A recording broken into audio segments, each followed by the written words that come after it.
UP Vidhan Parishad में अपने इकलौते सदस्य दीपक सिंह के रिटायर हो जाने के चलते आज से उच्च सदन में देश की सबसे पुरानी पार्टी कांग्रेस जीरो हो जाएगी। वहीं 137 साल के इतिहास में यह पहला मौका है जब विधान परिषद पूरी तरह से कांग्रेस विहीन हो जाएगी और विधानसभा में पिछले 37 सालों में यह पार्टी 269 से 2 पर जा पहुंची। वहीं 1985 के चुनाव में कांग्रेस ने 269 सीटें जीती थी, लेकिन वीपी सिंह के बोफोर्स का मामला उछालने के बाद देश की राजनीति में ऐसा उछाल आया कि 1989 आते आते फिजा बदलने लगी और 1989 के लोकसभा चुनाव में किसी को स्पष्ट बहुमत न मिलने के चलते जहां केंद्र में वीपी सिंह की अगुवाई में और बीजेपी के सहयोग से नेशनल फ्रंट की सरकार बनी, तो यूपी में एनडी तिवारी के हटे और जनता दल के सिपा सलार के तौर पर मुलायम सिंह यादव की सरकार बनी। इसके बाद देश में शुरू हुए मंडल और कमंडल की राजनीति के दौर में कांग्रेस की शानो शौकत पर ग्रहण लगना शुरू हो गया। वहीं 1989 के विधानसभा चुनाव में कांग्रेस ने बड़ी संख्या में सीटें गंवा दी,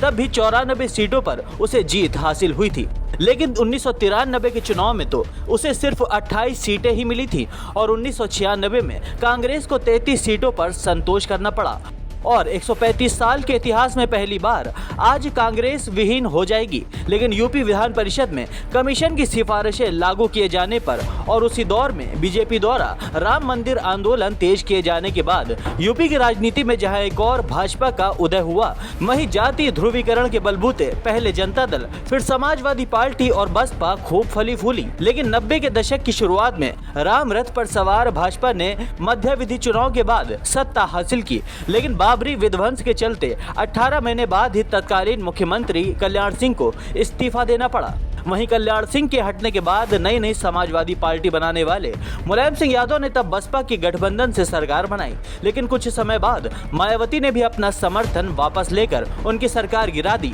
लेकिन तब तक यूपी में जातीय राजनीति जोर पकड़ चुकी थी और मुलायम सिंह यादव, मुस्लिम यादव और मायावती दलित वोटों के समीकरणों के बूते यूपी की राजनीति के 2 ध्रुवी बनाने में कामयाब रहे। और इस दौरान 2012 में मुलायम ने सत्ता की बागडोर अपने बेटे अखिलेश यादव के हाथों में सौंप दी। लेकिन 2017 तक यूपी की सियासत में कमोबेश में ऐसा ही माहौल बना रहा और 2014 में केंद्र में नरेंद्र मोदी की अगुवाई वाली बीजेपी सरकार बनने के बाद यूपी में भी भगवा दल ने फोकस किया तो सारे समीकरण उल्टे पड़ने लगे और 2017 में बीजेपी ने पूर्ण बहुमत की सरकार बनाई। लेकिन 2022 में वापसी करके करीब 4 दशकों से यूपी की राजनीति में चल रही परिपाटी को पूरी तरह बदल दिया। यही नहीं, सीएम योगी आदित्यनाथ ने 37 साल बाद लगातार दूसरी बार बीजेपी की सरकार बनाने में सफल रहे। लेकिन भाजपा के 2 सदस्य डिप्टी सीएम केशव प्रसाद मौर्य और पंचायती राज मंत्री चौधरी भूपेंद्र सिंह फिर से विधान परिषद के चुनाव में विजयी होकर सदन के सदस्य हो गए हैं। और इसके अलावा